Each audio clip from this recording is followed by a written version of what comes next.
TTD మాజీ chairman Bhumana Karunakar Reddy మీడియాతో మాట్లాడుతున్నారు. దానికి సంబంధించిన లైవ్ చూద్దాం. ఆ నిర్దేశంలో నేను రాజకీయాలు మాట్లాడను, సనాతన ధర్మ పరిరక్షణకు జరిగినటువంటి నష్టానికి ఈ రోజున నేను చేయబోయేటువంటి డిక్లరేషన్ అని తన ప్రసంగాన్ని ప్రారంభించి మా మీద, మా నాయకుడు జగన్మోహన్ రెడ్డి గారి మీద ఇష్టమొచ్చినట్టుగా రాజకీయ ప్రేలాపనలు చేయటమే కాకుండా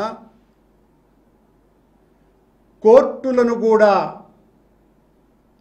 సూచిస్తున్నట్టుగా సుప్రీంకోర్టు ధర్మాసనానికి హెచ్చరికల రూపంలో ఆయన మాటలు జారీ చేసినారు.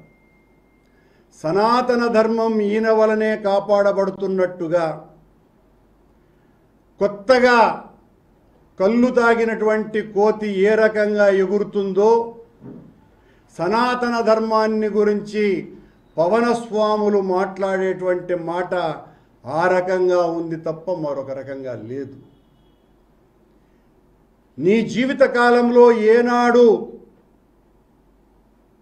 ధర్మాన్ని గురించి, హైందవాన్ని గురించి, సనాతనాన్ని గురించి, ప్రాచీన సాంప్రదాయాలను గురించి మాట్లాడనటువంటి వ్యక్తివి ఈ రోజున కొత్తగా ఈ పాఠం వెతుక్కున్నావు అంటే దీని వెనుక చాలా పెద్ద అజెండా ఉన్నది అని స్పష్టంగా అర్థమవుతుంది.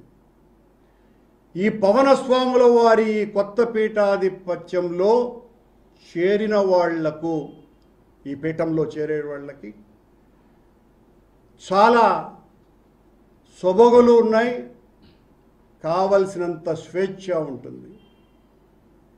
ఈ సనాతన ధర్మ పరిరక్షణ స్వాముల వారి పీఠంలో చేరినటువంటి వాళ్లకు బాప్టిజం తీసుకున్నా ఏ అభ్యంతరము లేదు. ఎందువల్లంటే పవనస్వాముల వారు ఒకసారి బాప్టిజం తీసుకున్నానని వారు ఉటంకించినారు. అలాగే గొడ్డు మాంసం తప్పదనుకున్నప్పుడు ఆయన స్వీకరించి ముందుకే వెళతారు. కాబట్టి ఈ పీఠంలో చేరినటువంటి వాళ్లకు, ఈ సనాతన ధర్మ పీఠంలో గొడ్డు మాంసము నిషేధము కాదు. అలాగే ఈ మఠానికి, ఈ స్వాముల వారికి మతము లేదు. ఆయనే చెప్పినారు, నాకు మతం లేదు అని. ఇలా పూటకొక్క మాట మాట్లాడినటువంటి పవనస్వాముల వారు ఈ రోజున సనాతన ధర్మానికి నడుములు బిగించి ఈరోజు ఆయన చేసినటువంటి అనుగ్రహ భాషణ ఆశ్చర్యం కంటే కూడా మతి చిలింపజేసేటువంటి భాషణ ఆయనది. ఇప్పటి వరకు సనాతన ధర్మాన్ని ఎవ్వరూ కూడా పరిరక్షించలేదని, సనాతన ధర్మం మీద దాడి చేస్తే కోర్టులు పట్టించుకోవు, ఇతర మతాల మీద దాడి చేస్తే కోర్టులు పైకి లేస్తాయి అని కోర్టుల మీద కూడా చాలా బలమైనటువంటి చురకలు వేశారు పవనస్వాముల వారు.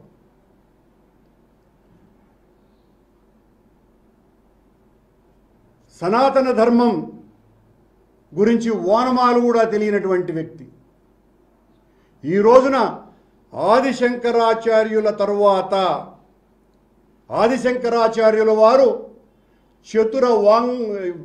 చతుర పీఠాలు పెట్టిన తరువాత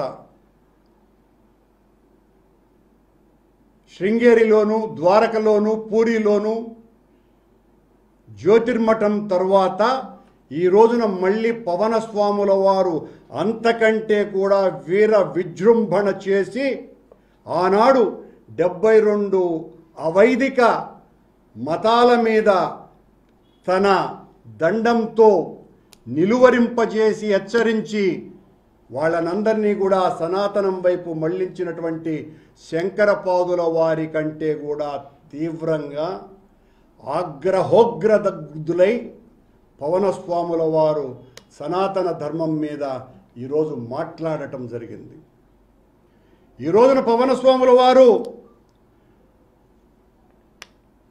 శ్రీ వైష్ణవ ప్రచారం చేసినటువంటి 12 మంది ఆళ్వారుల కంటే కూడా మరింతగా 13వ ఆళ్వారులాగా అవతరించినట్టుగా మాట్లాడుతున్నారు. ఈ ధర్మం ఎలాంటిది? ఈ ధర్మం మీద దాడి